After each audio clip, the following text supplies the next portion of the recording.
Kim Cho nagsalita na tungkol sa mga nangyari sa kanyang relasyon. Matindi pala pinagdaanan ni Kim. Usap-usapan ngayon sa ilang mga social media platforms ang patungkol sa naging pahayag ni Kim Cho patungkol sa mga nagdaan niyang relasyon. Hindi man pinangalanan ni Kim Cho na si Sian Lim ang kanyang tinutukoy. Kaagad itong naiugnay ng mga netizens dahil na rin sa pag-aalangan ni Kim Cho na sabihin ang mga bagay na naging dahilan ng kanilang hiwalayan.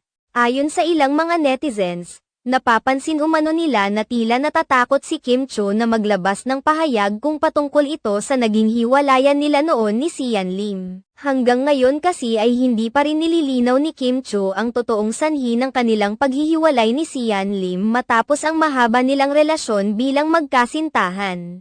Samantala, may mga nagsasabi naman na hindi na kailangang magsalita pa si Kim Cho patungkol sa nangyari sa kanila ni Sian Lim dahil nagtapos na rin naman ang kanilang relasyon at masaya na sila sa kanilang mga buhay ngayon.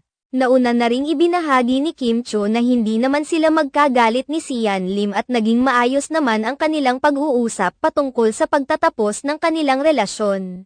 Sa kabilang banda, marami naman sa mga netizens ang nakapansin sa kamakailang pahayag ni Kim Cho patungkol sa pakikipagrelasyon. Ayon sa naging pahayag ni Kim Cho, kapag hindi ka na sinasagot huwag mo nang ailaban sa lahat ng bagay. Naniniwala rin umano si Kim Cho sa kasabihang silence means yes at kapag nagmahal ay inilalaban talaga ang lahat para walang pagsisisihan sa huli. Iginiit pa ni Kim Cho na dapat ay lower ang expectation sa ibang tao dahil sa bandang huli ay ikaw rin lang naman ang masasaktan. Samantala, iniuugnay naman ng ilang mga netizens ang naging pahayag na ito ni Kim Cho sa sagot ni Sian Lim kamakailan sa Fast Talk with Boy Abunda. Ayon kay Zin Lim hindi na umano niya namalayan na nawalan na pala siya ng pagmamahal para kay Kim Cho na nagpapatunay sa kasabihan na kalaunan ay nawawala rin ang pag-ibig. Sa ngayon patuloy na tinatanong ng maraming mga netizens kung ano ang dahilan ng pagkawala ng pag-ibig ni Sian Lim para sa kanyang girlfriend for 12 years na si Kim Cho.